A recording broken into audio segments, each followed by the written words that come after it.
100-র মতো ধরেন আমরা দিতে পেরেছি হচ্ছে ট্রলি, 40-50টার মতো আমরা দিতে পেরেছি হলো হুইল চেয়ার, আরও বাড়বে। তো পর্যায়ক্রমে সবাই পাবে। আমি তো দেখলাম বেশ বৃদ্ধ, অসুস্থ, একেবারে চলতেই পারে না, তাকে হয়তো কোলে করে আনা লাগতো, তার কোনো স্বজন নিয়ে আসতো, তাকে আমরা হুইল চেয়ারে কিন্তু পৌঁছে দিতে সক্ষম হলাম। 350 400 টাকা যাইতেন, 10% ভাড়া কমানো হয়েছে, আর এমনি তো কোনো ভিড় নাই, ঠিক আছে সব কিছু।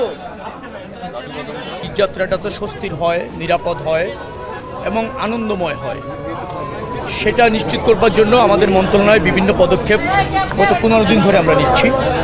সেই সিদ্ধান্তগুলি এখানে বাস্তবায়ন কতটুকু হয়েছে, মানুষ তার সুফল পাচ্ছে কিনা, এখানে ভাড়া ঠিক আছে কিনা, লঞ্চগুলি যে ছাড়বে সেখানকার পরিবেশ হ্যাজার্ড মুক্ত আছে কিনা, যন্ত্রণাদায়ক না এরকম স্বস্তির, সেটা বাস্তবিকভাবে কিভাবে হচ্ছে, কতটুকু হচ্ছে, কোন প্রক্রিয়ায় হচ্ছে, যেভাবে নির্দেশ দেওয়া হয়েছে, আশা করা হয়েছে সেভাবে হচ্ছে কিনা তাই দেখতে এসেছে।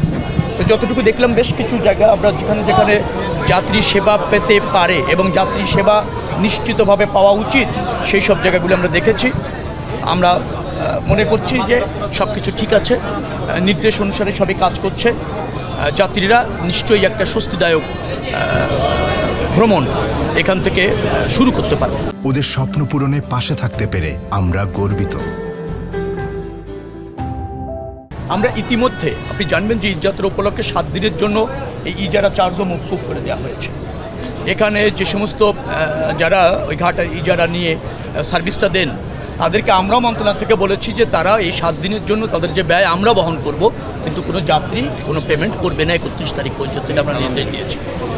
আসার সময় কোনো মালামাল নিয়ে আসার পর যাতে হয়রানি না হয় সে ব্যবস্থা আমরা নিয়েছি। কোনো হয়রানির ঘটনা ঘটলে যদি আমরা জানতে পারি, নিশ্চয়ই যারা এর সাথে যুক্ত হবে তারা শাস্তির যোগ্য অপরাধ হিসেবে গণ্য হবে এবং তারা শাস্তির আওতায় আসবে। আমি এখনো পর্যন্ত যাদের সাথে বসেছি আমি মনে করছি তারা আমাদেরকে বুঝতে পারবে এবং আমাদের নির্দেশনা অনুসারে কাজ করতে সক্ষম হবে আমার মনে হচ্ছে। কারণ অল্প দিন, আমরা মনে হয় 20-25 দিনের মতো দায়িত্ব পালন করছি। আমি এখনো পর্যন্ত কাজ করবে না, স্বেচ্ছায় একটা অবস্ট্যাকেল ক্রিয়েট করবে, কাজ করতে জানে না, পারবে না, এরকম আমার কাছে এখনো পর্যন্ত মনে হয়নি। যদি তাদের বিরুদ্ধে কোনো অভিযোগ আসে, অভিযোগ হলে অবশ্যই তদন্ত করে দেখে যদি যুক্ত হলে শাস্তিমূলক ব্যবস্থা নেওয়া হবে। এবং এটাও আপনাকে আমি বলি, যারা সরকারের ডিজায়ার ধারণ করে নির্দেশনা অনুসারে কাজ করতে জানবে না বা পারবেন না, ডেফিনেটলি এইরকমের কিছু আমাদের সামনে যখন আসবে তাদেরকে আমরা ওই কাজ করার সুযোগ দিব না, কোনো সুযোগ নেই। ফাংশন করতে হবে, রাষ্ট্রের কর্মকর্তা কর্মচারী তারা সেবক, জনগণের যেখানে অধিকার আছে, জনগণ যেটা ডিজার্ভ করে সেটা প্রতিষ্ঠিত করার দায়িত্ব সরকারের, এবং সরকারের অধীনে যে সমস্ত কর্মকর্তা কর্মচারী আছে অবশ্যই তাদের। এখানে কোনো গাফিলাতি শৈথিলতা চলবে না। আশঙ্কা এক জিনিস, কিন্তু আমি গতকাল রাত 11টা থেকে নিশ্চিত করেছি পাবলিক পরিবহন যা আছে সবাই পর্যাপ্ত তেল পাবে, সরকার তা নিশ্চিত করেছে। আমার বিশ্বাস এখন সেই আশঙ্কা নাই এবং তেল সবাই পাচ্ছে। যদি তেল পেতেও কোনো জায়গায় কোনো রকমের অসুবিধা হয় সেটা আমাদেরকে জ্ঞাত করলে ডেফিনেটলি আমরা তাৎক্ষণিক ব্যবস্থা নেব। তেল পর্যাপ্ত পাবে, চলাচলের জন্য তেলের কোনো ঘাটতি নেই, কোনো অভাব হবে না। পরবর্তীতে যদি এরকম দেখা যায় আমাদেরকে জানাবেন, প্রতিবেদন করবেন, প্রয়োজনে আমাদের নম্বরে ফোন করবেন।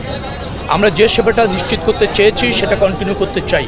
আমরা কিন্তু প্রশিক্ষিত, ওই যে নাবিক প্রশিক্ষণ একাডেমি থেকে আমরা ক্যাডেটদের নিয়ে আসছি। দেখবেন যে নির্দিষ্ট ড্রেস পরা, খুব স্মার্ট, আপনাদের চেয়েও বাচনে কম না এরকমের ইয়াং ছেলেদের নিয়ে আসছি। তারা অত্যন্ত দায়িত্বশীল, তারা প্রশিক্ষণ প্রাপ্ত, ডেফিনেটলি জন আকাঙ্ক্ষা তারা বোঝে, জনপ্রত্যাশা তারা বোঝে, সেইভাবে তারা সার্ভিস নিশ্চিত করবে। স্বল্প পরিসরে আছে, 100-র মতো ধরেন আমরা দিতে পেরেছি হচ্ছে ট্রলি, আর 40-50টার মতো আমরা দিতে পেরেছি হলো হুইল চেয়ার, আরও বাড়বে। তো পর্যায়ক্রমে সবাই পাবে। আমি তো দেখলাম বেশ বৃদ্ধ, অসুস্থ, একেবারে চলতেই পারে না, তাকে হয়তো কোলে করে আনা লাগতো, তার কোনো স্বজন নিয়ে আসতো, তাকে আমরা হুইল চেয়ারে কিন্তু পৌঁছে দিতে সক্ষম হলাম। আমার বক্তব্যটা হচ্ছে শুরু করেছি, মানুষকে এই সেবা নিশ্চিত করতে চাই।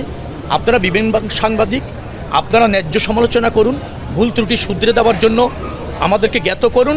আমরা সবাই মিলে একটা স্বস্তির যাত্রা, স্বস্তির ঘাট ব্যবস্থাপনা নিশ্চিত করতে চাই। আপনারা এ ব্যাপারে মনোযোগী থাকুন, আমাদেরকে শুধরে দিন, জ্ঞাত করুন, নিশ্চয়ই ব্যবস্থা হবে, ধাপে ধাপে হবে। পশ্চিমা সভ্যতাও একদিনে হয়নি। এই যে উন্নত মানের যে যাত্রা আমরা বিদেশে গেলে পাই সেটাও একদিনে হয়নি। আমরা এটা শুরু করতে চাই। আমার এই সরকারের সাথে থাকুন, সহযোগিতা করুন সবাই। আমি বিশ্বাস যাত্রীরা তার প্রত্যাশিত সেবা নিশ্চিতভাবে পাবেন।